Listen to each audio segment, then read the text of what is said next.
नमस्कार, आप देख रहे हैं अपने उत्तराखंड में हूं आपके साथ संदीप तिवारी। मुख्यमंत्री पुष्कर सिंह धामी ने retired major general GD Bakshi की पुस्तक हिस्ट्री ऑफ हिंदुइज्म का विमोचन किया।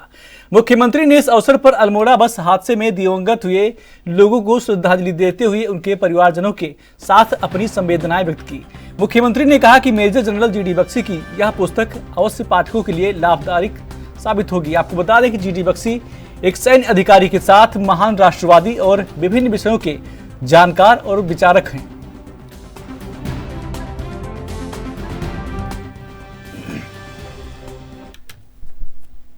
अल्मोड़ा में हुए हादसे ने कई सारे सवाल खड़े कर दिए हैं। वहीं 42 मीटर बस में 60 से ज्यादा यात्री सवार थे, जो कि अपने आप में बड़ा सवाल खड़ा कर रहा है। इस हादसे ने प्रदेश की व्यवस्थाओं की पोल खोली है और सबसे दुखद बात यह है कि यह हादसा तब हुआ जब प्रदेश अपना 25वां स्थापना दिवस मनाने जा रहा है। 9 नवंबर को उत्तराखंड स्थापना दिवस को लेकर प्रदेश सरकार ने कई सारी तैयारी कर रखी है, लेकिन मुख्यमंत्री पुष्कर सिंह धामी ने साफ कर दिया है कि राज्य स्थापना दिवस के तहत प्रदेश में जो भी कार्यक्रम होने थे उन्हें स्थगित कर दिया गया है। आपको बता दें कि इसके साथ ही अन्य जो कार्यक्रम होना था उन सभी को साधारण तरीके से मनाया जाएगा। और हमारा यही है कि वास्तव में बहुत हमारे लिए इतनी बड़ी घटना, बहुत प्रदेश के लिए दुखद है। राज्य स्थापना के भी अनेक कार्यक्रम होने थे, सभी कार्यक्रमों को हमने कहा है कि चूंकि कल्चरल कार्यक्रम हमारा 8 तारीख को प्रस्तावित था, उस कल्चरल कार्यक्रम को अभी स्थगित कर दिया है इस शोक के कारण से। और जो भी हमारे लोकार्पण और इस प्रकार के बड़े समारोह होने थे, उस सभी समारोह में जो भी सांस्कृतिक कार्यक्रम थे, इस प्रकार के कार्यक्रम थे, उन सभी को उसमें से हटा दिया सादगीपूर्ण तरीके से, क्योंकि शोक का विषय है और हम सभी लोग दुखी हैं, पूरा राज्यवासी दुखी हैं। हम भगवान से प्रार्थना करते हैं कि जो हमारे बीच में नहीं रहे, जो जिनकी इसमें जान गई है, भगवान उनको अपने श्री चरणों में स्थान दे और उनके पारिवारिक जनों को इतना बड़ा कष्ट आया, आघात आया, उनको ये कष्ट सहन दे, भगवान शक्ति प्रदान करे। राष्ट्रीय खेलों के आयोजन को लेकर धामी सरकार लगातार प्रयासरत है, जिसके लिए 10 नवंबर को एक महत्वपूर्ण बैठक होने वाली है। उत्तराखंड की खेल मंत्री रेखा आर्या के मुताबिक नेशनल गेम्स के लिए गेम्स टेक्निकल कंडक्टिंग कमेटी का गठन होना है, ताकि राष्ट्रीय खेलों के स्थानों में कोई बदलाव अगर करने हों तो वो उनके द्वारा हो सके। साथ ही उन्होंने कहा कि खेलों के लिए कैंप अपनी जगह पर ही काम करेंगे और उत्तराखंड के खिलाड़ियों के लिए मेडल लाने के लिए हमें अच्छे आपको बता दें कि प्रशिक्षक चाहिए, ताकि प्रथम 5 की श्रेणी में उत्तराखंड का नाम आए। देखिए, नेशनल गेम को लेकर मैं समझती हूँ कि किसी भी प्रकार का आप लोगों को संदेह करने की आवश्यकता नहीं है। एजीएम की बैठकें हमेशा आगे पीछे होती रहती हैं। अभी 10 तारीख को प्रस्तावित है। निश्चित रूप से इस एजीएम की बैठक हमारे लिए इस बात से महत्वपूर्ण है कि हमारे यहाँ पे जीटीसीसी का गठन होना है, जिसकी इंतजारी में हम लोग हैं कि जल्दी से जल्दी जो है गेम्स टेक्निकल कंडक्टिंग टीम गठित हो जाए, ताकि हमारे जितने भी हमारे गेम के स्थल बने हुए हैं वो उनके मानकों के अनुरूप जो है उसमें समय रहते हुए जो सुधार उनको लगता है तो वो किया जा सके, या जो संबंधित गेम जिस गेम के लिए प्रस्तावित है वो वहां पे सुनिश्चित हो जाए, वो उन्हीं के स्टैम्प के साथ वो सुनिश्चित होगा। तो हमारे को सिर्फ इतनी ही उस औपचारिकता की आवश्यकता है। तो मुझे लगता है कि 10 तारीख में बहुत कुछ चीजें जो है वो हमारे लिए स्थिति स्पष्ट होगी। बाकी कैंप अपनी जगह पे काम करेंगे। कैंप के लिए हमने ये कहा है कि कोई हमारा लक्ष्य ये नहीं कि हम 1 ही रुपए देंगे या 10 ही रुपए दें। हमारा एक उद्देश्य ये है कि मेडल लाने के लिए हमें अच्छे प्रशिक्षकों की आवश्यकता है, तो हम अच्छे प्रशिक्षक किसी भी रेट, किसी भी दर पे हम लाने के लिए तैयार है, बशर्ते कि हम चाहते हैं कि उत्तराखंड जो है अच्छे या बेहतरीन आयोजन के साथ में बेहतरीन मेडलिस्ट में गिना जाए, यानी कि प्रथम 5 में गिना जाए या प्रथम 3 में गिना जाए। उस ध्येय के साथ हम लोग काम करें। बजट माननीय मुख्यमंत्री जी की ओर से कहा गया है। कोई उत्तराखंड के सांस्कृतिक शहर अल्मोड़ा के ऐतिहासिक मल्ला महल में 5 दिवसीय न्याय के देवता गोलजू महोत्सव का आयोजन किया गया। आपको बता दें कि इस महोत्सव का शुभारंभ केंद्रीय राज्य मंत्री अजय टम्टा और विधायक मनोज तिवारी ने किया।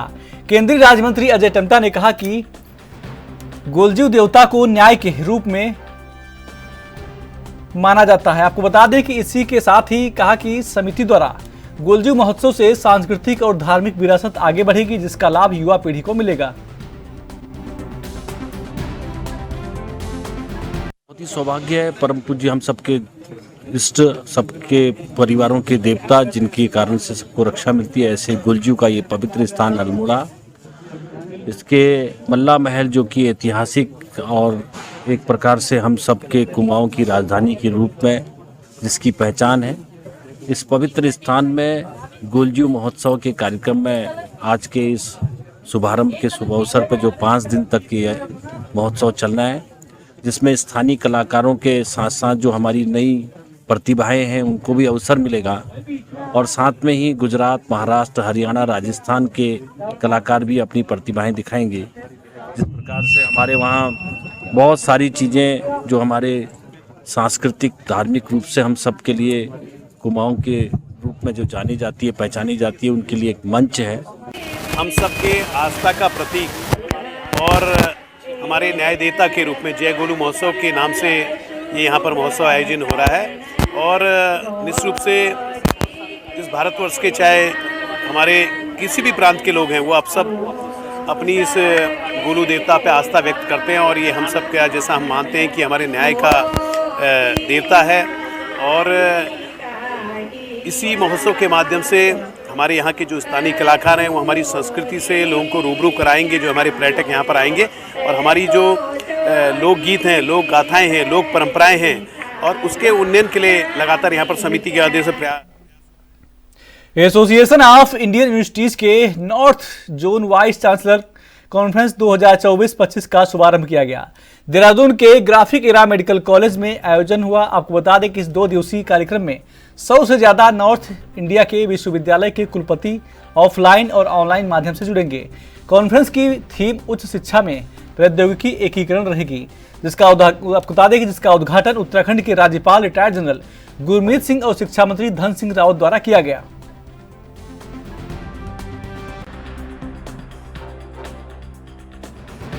देखिए, सबसे पहले तो मैं कमल घनसाला जी को बधाई दे रहा हूं कि उनका मेडिकल कॉलेज बहुत अच्छा बन गया है। आज यहाँ पे ये आयु का ये पूरे नॉर्थ जोन का यहाँ पे कुलपतियों का सम्मेलन किया गया है। ये 2 दिन सम्मेलन चलने वाला है। इसमें आप महामहिम राज्यपाल जी आए थे, मैं भी आया था। 5 प्रमुख बातें हमने कही। एक तो विश्वविद्यालयों को रैंकिंग में लाना है, दूसरा विश्वविद्यालयों में नवाचार हमको अच्छे करने हैं, तीसरा हमको क्वालिटी एजुकेशन देनी है, चौथा हमको जो प्रधानमंत्री जी का सपना है कि 2047 को भारत को विकसित राष्ट्र बनाना है, तो हम पूरे सभी विश्वविद्यालय में 100 सेमिनार इसमें करने जा रहे हैं। एक जो NEP 2020 है, इसका क्रियान्वयन जो है बहुत अच्छा विश्वविद्यालय में करना है। ये 5 विषयों पर हमारी आज मेन थीम थी और मुझे लगता है कि ये आयु पूरे देश में बहुत अच्छा काम कर रहा है। 100 वर्ष जो है उसके गठन के हो गए हैं और आज उनका एक पहला सेमिनार है। पूरे देश में 5 सेमिनार उनके हो रहे हैं। देखिए, खाली ग्राफिक एरा डीम्ड यूनिवर्सिटी के लिए नहीं बल्कि पूरे उत्तराखंड के लिए ही जो है बहुत ही जो है हर्ष का विषय है कि पूरे नॉर्थ इंडिया के यूनिवर्सिटीज़ के करीब 100 वाइस चांसलर्स यहाँ पे फिजिकली आए और 100 वर्चुअली कनेक्ट हुए और यहाँ पे वाइस चांसलर्स के बीच में मंथन चलेगा जो कटिंग एज टेक्नोलॉजी अब आगे आने वाली है, जैसे AI है, साइबर सिक्योरिटी है या ब्लेंडेड लर्निंग है, वर्चुअल रियलिटी है। इन सारे सब्जेक्ट्स में बात होगी और आपस में नेटवर्किंग का भी है जो है बहुत अच्छा मौका है सारी यूनिवर्सिटीज़ के लिए, क्योंकि अब कंपटीशन खाली इंडिया में नहीं है, पूरी वर्ल्ड की यूनिवर्सिटीज़ से कंपटीशन है और उसमें बहुत ज़रूरी है कि हम एक दूसरे की स्ट्रेंथ का फ़ायदा उठा के। दिनेशपुर में हर वर्ष की तरह इस वर्ष भी छठ पूजा के उपलक्ष्य में आपको बता दें कि उपलक्ष्य में धूमधाम और हर्षोल्लास के साथ कलश यात्रा निकाली गई। कलश यात्रा हरि मंदिर से शुरू की गई और आपको बता दें कि गदरपुर मार्ग स्थित छठ घाट में जाकर समाप्त किया गया। महिलाओं के अलावा क्षेत्र के तमाम जनप्रतिनिधि एवं सम्भ्रांत लोग कलश यात्रा में शामिल हुए। आपको बता दें कि आज रात छठ घाट दिनेशपुर में जागरण का भी आयोजन किया गया है।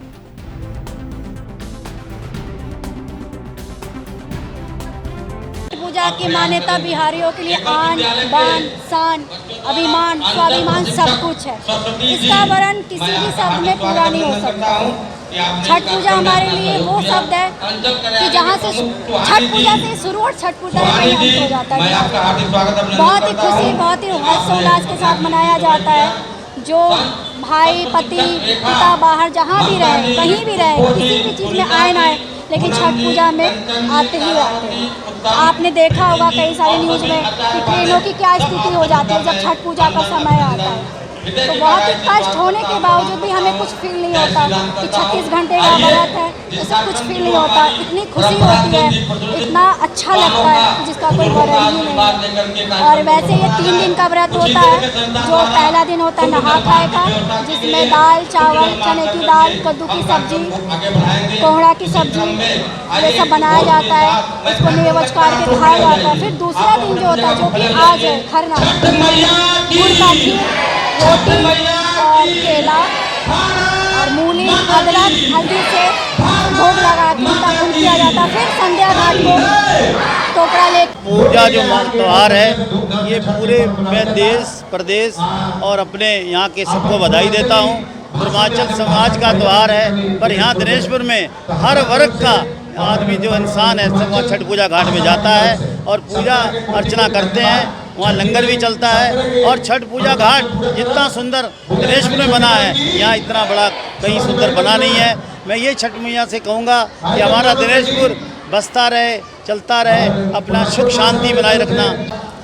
आज हमारे पूर्वांचल समाज के सभी लोग मिलकर छठ पूजा मना रहे हैं और जो पूजा का जो कार्यक्रम है, अभी बस 10 मिनट में यहाँ से शोभा यात्रा निकलेगी, जो कि हरि मंदिर से शुरू से हमारा हरि मंदिर से नाता जुड़ा है। हरि मंदिर से ही जल उठाया जाता है और रामबाग के तुलना नदी में रखा जाता है। और अभी कल शाम को 7 बजे से भव्य जागरण का व्यवस्था किया गया है। और सभी क्षेत्रवासियों से मैं ये कहना चाहूँगा कि कल जागरण में सभी लोग आएँ, जो कि बहुत ही अच्छे कलाकार, बाहर से कलाकार पहुँचने वाले हैं। अपने अपने भजनों से, अपने अपने झांकियों से सबका मन मोह लेंगे। सबसे पहले तो मैं हरियाणा की रहने वाली हूँ, लेकिन फिर भी इस त्यौहार को मैं बड़ी धूमधाम से मनाती हूँ। जब से यहाँ मतलब आए हैं हम भी रहने के लिए, तब से ही इस त्यौहार को मानती हूँ, बड़ी धूमधाम से मनाती हूँ। और ये ज़्यादातर पूर्वांचल लोगों का त्यौहार है, लेकिन आज ये पूरे भारत का त्यौहार बन चुका है। हर मतलब जाति, हर धर्म के लोग इसको बड़ी धूमधाम से मनाते हैं। और छठ मैया सबकी ही सुनती है, क्योंकि जिसको बच्चा नहीं होता, अगर वो ध्यान करे छठ मैया का, तो मैया उसकी ज़रूर सुनती है, गोद भरती है। बहुत ही अच्छा पर्व है, बड़ी धूमधाम से मनाया। खबरें और भी हैं, छोटा सा ब्रेक।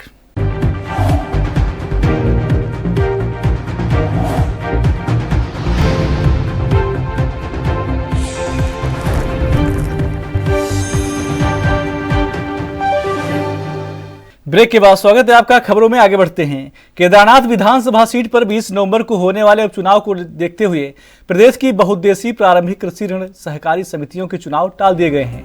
674 सरकारी समितियों के चुनाव 21 और 22 नवंबर के स्थान पर अब 16 और 17 दिसंबर को होंगे। आपको बता दें कि सरकारी निर्वाचन प्राधिकरण ने इसका आदेश जारी कर दिया है।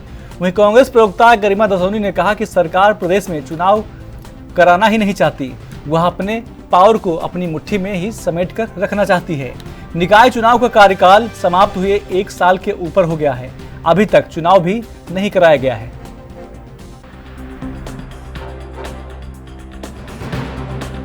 इस सरकार से कोई चुनाव नहीं हो पाएंगे। आप निकाय चुनाव की हालत देख लीजिए, 1 साल से ऊपर होने वाला है। निकाय के कार्यकाल को समाप्त हुए 4 दिसंबर को समाप्त हो गया था निकायों का कार्यकाल, 2 दिसंबर आने वाला है, इनसे चुनाव नहीं हो पा रहे। पंचायत चुनाव जो होने थे 20 नवंबर को, उनका भी कार्यकाल समाप्त हो रहा है पंचायतों का, लेकिन ये कह रहे हैं कि मार्च अप्रैल में चुनाव कराएंगे। छात्र संघ चुनाव 30 सितंबर तक होने थे, ये कह रहे हैं कि नहीं हो पाएंगे।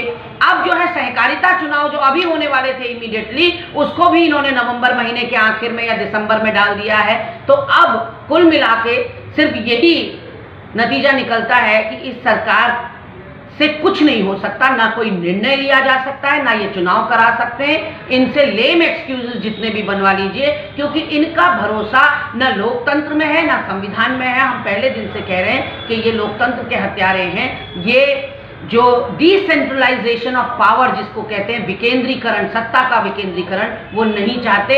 ये चाहते हैं सत्ता की सारी बागडोर इनके हाथ में रहे। प्रशासकों के जरिए ये जो भी उथल पुथल या षड्यंत्र करना चाहें ये कर सकते हैं, और स्थितियों को, परिस्थितियों को अपने अनुकूल बनाएंगे। इस तरह के सांप्रदायिक माहौल प्रदेश में उत्पन्न करेंगे, उसके बाद चुनाव कराएंगे। जब केदारनाथ उपचुनाव को महज 2 सप्ताह का समय रह गया है, ऐसे में भाजपा ने अपनी तैयारियों को और तेज कर दिया है। पार्टी बूथ लेवल तक अपने मतदान को बढ़ाने के लिए प्रयासरत है, जिसको लेकर प्रदेश अध्यक्ष भाजपा के महेंद्र भट्ट ने बताया कि हम केदारनाथ में बूथ केंद्रित रणनीति बना रहे हैं। बूथ स्तर पर कार्यकर्ताओं को कार्य सौंपा गया है। उसके साथ ही 40 स्टार प्रचारक भी मैदान में उतारेंगे।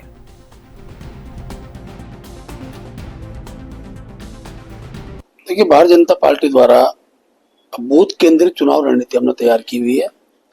हमारे कार्यकर्ता बूथ स्तर तक चुनाव के दृष्टिकोण से हमने उनको काम सौंपा है। हमारे 40 स्टार प्रचारकों की भी कार्यक्रम तय कर दिए हैं और 3 बड़े सम्मेलन, जिसमें एक महिला सम्मेलन, एक अनुसूचित जाति का सम्मेलन, एक पूर्व सैनिक सम्मेलन, ये सम्मेलन 3 बड़े स्तर के होंगे। मुख्यमंत्री जी की भी हम 3 सभाएं अभी उसकी योजना बना रहे हैं।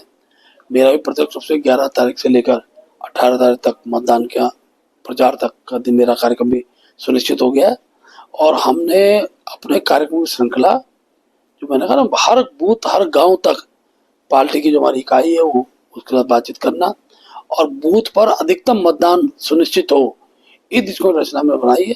केदारनाथ क्षेत्र में बड़ी संख्या में पलायन हुआ है, तो ऐसे अनेकों लोग जो देहरादून में रहते हैं और दूसरे स्थानों पर हैं, उनसे भी हम संपर्क साधे हुए हैं। सब लोग मतदान के लिए अपने गांव जाएं, ऐसा हमने आह्वान किया है। लोकतंत्र में मतदान का बहुत बड़ा महत्व है और केदारनाथ विधानसभा के अंदर भारतीय जनता पार्टी ने मत प्रतिशत बढ़ाने का लक्ष्य लिया है। दूसरी बात, भारतीय जनता पार्टी ने, क्योंकि केदारनाथ विधानसभा के अंदर महिला मतदाताओं की संख्या सर्वाधिक है और जब से राज्य बना है हमने हर बार महिला प्रत्याशी को ही मैदान में उतारा है। भारतीय जनता पार्टी को की हमारी, चाहे आशा जी, उससे पहले सैला जी हमारी विधायक रही हैं और इस बार भी जनता वहाँ की मातृशक्ति को सम्मान करेगी और भारतीय जनता पार्टी के प्रत्याशी। खटीमा पूर्व सैनिक संगठन ने संगठन के अध्यक्ष कैप्टन गंभीर सिंह धामी के नेतृत्व में तहसील में प्रदर्शन करते हुए एसडीएम रविंद्र सिंह बिष्ट के माध्यम से मुख्यमंत्री को एक ज्ञापन सौंपकर खटीमा तहसील क्षेत्र को जनजाति क्षेत्र घोषित करने तथा भूमि के खसरों में कब्जेदारों के कब्जे भरने के आदेश पारित करने की मांग की है। ज्ञापन में उन्होंने कहा है कि खटीमा तहसील क्षेत्र पूर्व सैनिक एवं जनजाति बाहुल्य क्षेत्र है, जहां पूर्व सैनिक जनजाति लोगों से जमीन खरीदकर मकान बनाकर परिवार के साथ रह रहे हैं। ज्ञापन के मुताबिक भूमाफिया आए दिन जनजाति के लोगों को भड़का रहे हैं, जिससे आपको बता दें कि वहां पर अशांति का माहौल बना हुआ है। पूर्व सैनिकों ने बताया कि जनजाति क्षेत्र घोषित होने से पूर्व सैनिक तथा अन्य लोग जमीन की रजिस्ट्री करा सकेंगे, जिससे क्षेत्र में होने वाले भूमि विवाद को रोका जा सकता है। वहीं एसडीएम बिष्ट ने बताया कि यह संवेदनशील मामला है, इस मामले में जांच कर तथा जनजाति के लोगों से बातचीत करके समाधान निकालने का प्रयास किया जाएगा।